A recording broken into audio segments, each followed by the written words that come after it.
குக்கு செய்தி நேயர்களுக்கு வணக்கம். இன்றைய நிகழ்ச்சியின் சிறப்பு விருந்தினர் திமுகவின் மூத்த முன்னோடி முனைவர் காமாட்சி நாயுடு அவர்கள். வணக்கம். வணக்கம் சார். இப்ப பாத்தீங்கன்னா புரட்சி பரையர் தமிழக பேரவை தலைவரை செருப்பால அடிச்சிருக்காங்க. இதை எப்படி பாக்குறீங்க? டிஜிபி வளாகத்துல இந்த விஷயம் நடந்திருக்கு. இதை விசிகாவினர் தான் பண்ணதா செய்திகள் வெளியே வந்துட்டு இருக்கு. ஏமா யார் பண்ணியிருந்தாலும் சரி, திரு ஏர்போர்ட் மூர்த்தி அவர்களை இது மாதிரி ஒரு தாக்குதல் நடத்துவது என்பது தவறான செய்தி, தவறான செயல். எனவே இதை யாராக இருந்தாலும் கண்டிக்கத்தான் வேண்டுமே தவிர மன்னிக்க முடியாத குற்றம். இந்த குற்றத்திற்கு அதுவும் காவல்துறை உடனடியாக குற்றவாளிகளை கைது செய்து அவர்கள் மீது வழக்குகளை பதிவு செய்த வேண்டும் என்று நாங்கள் விரும்புகின்றோம். அதே நேரத்தில் திரு ஏர்போர்ட் மூர்த்தி அவர்களுடைய பறையர் இன மக்களுக்காக உழைத்து கொண்டு இருக்கக்கூடிய ஒரு உழைப்பாளி. அவர் எத்தனையோ ஒரு அமைப்பு இருந்தால் பல்வேறு தலைவர்கள் உருவாகுவது என்பது இயற்கையான ஒன்று தான். இன்றைக்கு திருமாவளவன் ஒரு தலைவராக இருந்தால், ஏர்போர்ட் ஒரு தலைவராக இருக்கார், இன்னும் பல பேர் இருக்காங்க. ஸோ அங்கங்கே எனக்கு தெரிஞ்ச ஒரு 10 பேர் இருக்காங்க. அவங்களுடைய ஆதரவாளர்களோடு அவங்க செயல்பட்டுக்கிட்டு இருக்காங்க.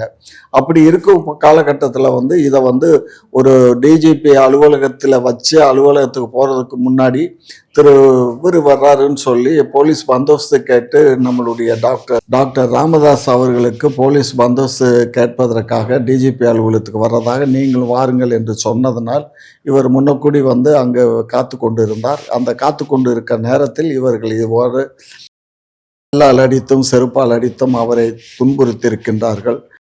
எதிர்த்து அவரும் போராடி இருக்கின்றார். என்னதான் போராடினாலும் 4 பேர்கள் சேர்ந்து 4-5 பேர் சேர்ந்து கொண்டு அவரை அடிக்கும்போது அவர் ஒருவரால் என்ன செய்ய இயலும்?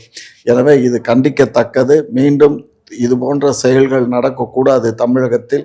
இது எங்களுக்கும் தமிழக அரசுக்கும் ஒரு அசிங்கமான ஒரு காலகட்டத்தில் தான் நாங்கள் பயணிப்பதாக நினைக்கின்றோம். ஏனென்றால் அது டிஜிபி அலுவலகத்தில் காவல்துறை முன்னாடி நடைபெற்ற இந்த நிகழ்ச்சி மிக வருந்தத்தக்கது. எனவே இது போன்ற நிகழ்வுகள் இனி நடக்காமல் இருப்பதற்கு நம்மளுடைய மாண்புமிகு தமிழக முதலமைச்சர் மு.க. ஸ்டாலின் அவர்களும், அதே போன்று இப்போது பொறுப்பு வந்திருக்கக்கூடிய திரு டிஜிபி ராஜேந்திரன் அவர்களும் தக்க நடவடிக்கை எடுத்து திரு ஏர்போர்ட் மூர்த்தி அவர்களுக்கு ஒரு காவல்துறையினுடைய பாதுகாப்பு அளித்திட, கன்மேனோட ஒரு பாதுகாப்பு அளித்திட நான் வேண்டுகிறேன். உங்களோட நேரத்தை ஒதுக்கி இந்த கேள்விக்கு விளக்கம் அளிச்சிருக்கீங்க, அதற்கு நன்றி. நன்றி.